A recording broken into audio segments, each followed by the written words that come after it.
It's your day in tech history, and it's brought to you by our friends over at Carbonite, where you can get a 15-day free trial by going over to geekazine.com/carbon-free. Jeffrey Powers here. I welcome you to the Day in Tech History, a full rundown of technology history 7 days a week. Subscribe to the show via iTunes, Stitcher, or download right from dayintechhistory.com. Now let's find out what happened on this day, your day in tech history. February 20th. 1926, Kenneth Olson, the founder of DEC, was born. Of course, he was most noted as saying, "There is no reason for individuals to have a computer in their home." 1947, mathematician Alan Turing suggests testing artificial intelligence with the game of chess in a lecture to the London Mathematical Society. He argues that computers, like humans, must be given training before their IQ is tested. This began the concept of the basis of the Turing test, which would basically be described in a 1950s paper in Computing Machinery and Intelligence.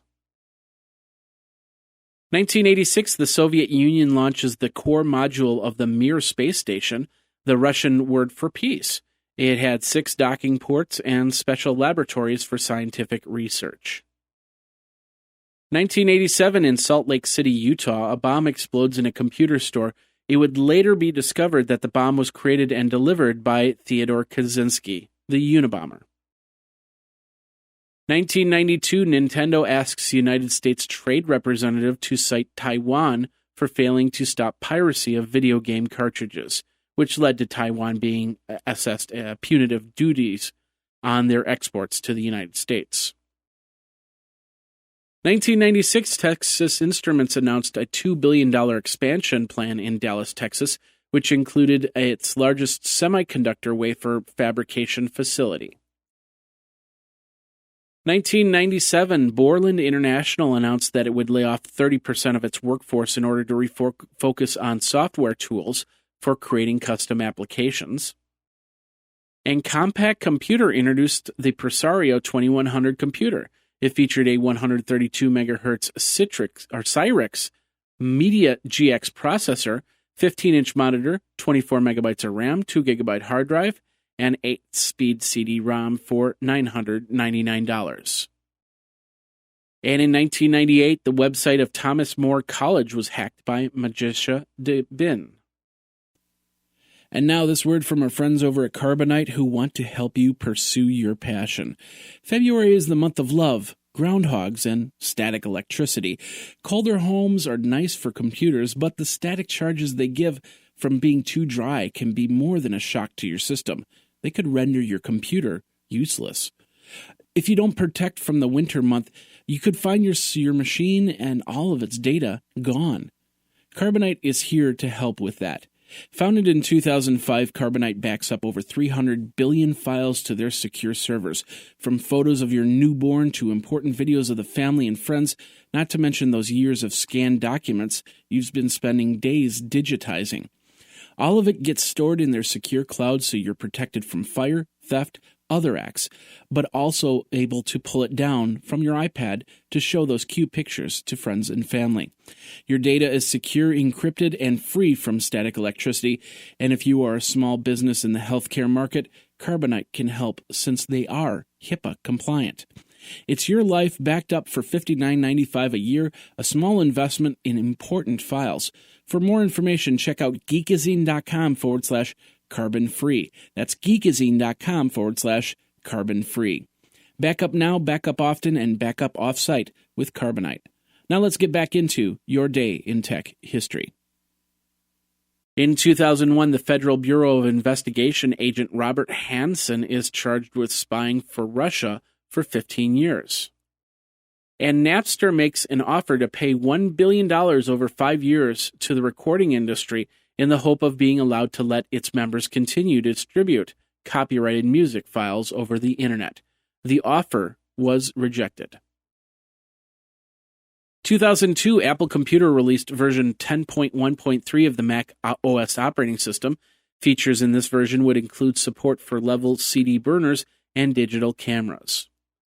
Also in 2002, Windows announced the Windows Mobile PC portable computer featuring a 933 MHz VIA Technologies C3 processor, 256 megabytes of RAM, and a 20 gigabyte hard drive. $799. 2003, IBM acquired Rational Software, which is a provider of hosted software development service, for $2.1 billion.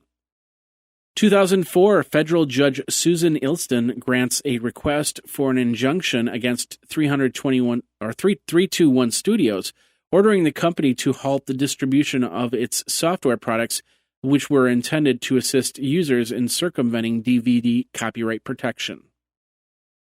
And also in 2004, Perleden released version 1.3.1 of the Crux operating system.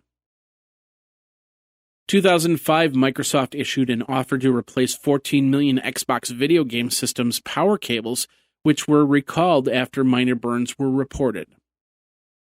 2006, it was revealed that Yahoo Mail was actively banning any use of the word Allah in its email messages, even as part of other names such as Callahan. After the ban drew widespread attention in the media, the restriction would be lifted on February 23rd. 2007, the Encyclopedia Britannica announced that it was developing a mobile encyclopedia in cooperation with Ask Me Now, a mobile search company. 2009, 2 days earlier, we talked about the 36 offenders that were caught for being on social networks. So on this day, in 2009, 5,585 sex offenders were purged from Facebook. It was an effort by the two state attorney generals. Also in 2009, what was first thought as Atlantis, Google Earth found an artifact of the data collection process. And Republican Congressman Darrell Issa was asked the White House to clarify its email preservation policy, even though he criticized inquiries into missing Bush White House emails. And in 2012, Samsung announced that they will split off the LCD unit to Samsung Display Company. This is so the main unit could focus on their OLED technology. And Google acquired Cool's final patents. Cool was a search engine that came out a few years earlier to rival Google. And that's your Day in Tech History. My name is Jeffrey Powers, www.dayintechhistory.com. All the show notes are over at wikizine.com, Geekazine's wiki.